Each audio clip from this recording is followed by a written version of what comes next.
Dans cette vidéo, nous allons introduire le premier volet du deuxième grand thème de ton programme d'histoire, Grande puissance et conflits dans le monde depuis 1945, et ce premier volet est les chemins de la puissance. Ce premier volet est basé sur une notion essentielle qu'il faut savoir bien définir, qui est la puissance. La puissance désigne tout simplement la capacité ou le pouvoir d'un pays d'exercer une influence ou d'imposer son autorité à une échelle plus ou moins grande.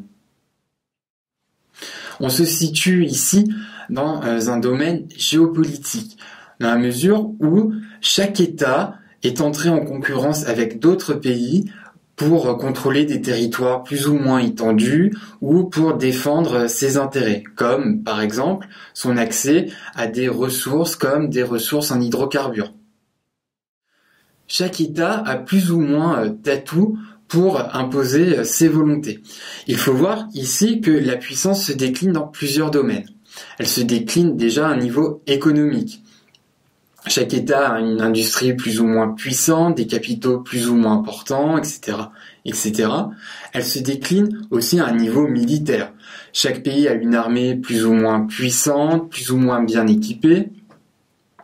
On peut penser aussi à la puissance diplomatique. Chaque État a une position plus ou moins importante dans les relations internationales. Les pays, par exemple, les pays qui ont un siège permanent au Conseil de sécurité de l'ONU a une voix plus importante dans le monde.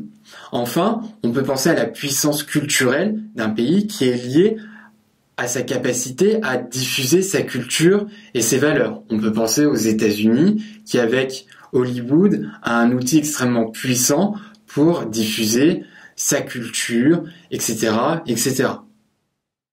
Donc pour étudier la puissance des pays, comment elle se construit, comment elle peut évoluer, ce thème se base sur deux exemples. Celui d'une puissance traditionnelle, ancienne et complète, les États-Unis depuis 1945, et l'exemple d'une nouvelle puissance qui émerge, qui est la Chine depuis 1949.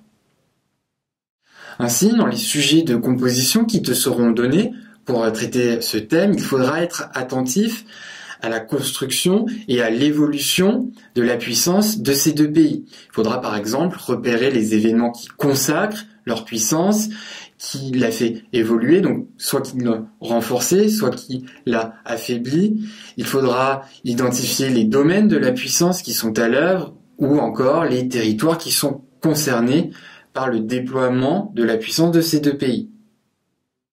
Ainsi, pour les États-Unis, depuis 1945, il faudra être bien attentif aux différentes phases de renforcement et d'affaiblissement de cette puissance complète, c'est-à-dire qui se déploie au niveau diplomatique, au niveau militaire, au niveau économique et enfin au niveau culturel. Enfin, pour ce qui est de la Chine depuis 1949, il faudra bien expliquer le passage d'un pays qui est dans une situation de tutelle politique et de sous-développement économique à une position de premier plan au niveau international, bien que cette position reste encore aujourd'hui incomplète.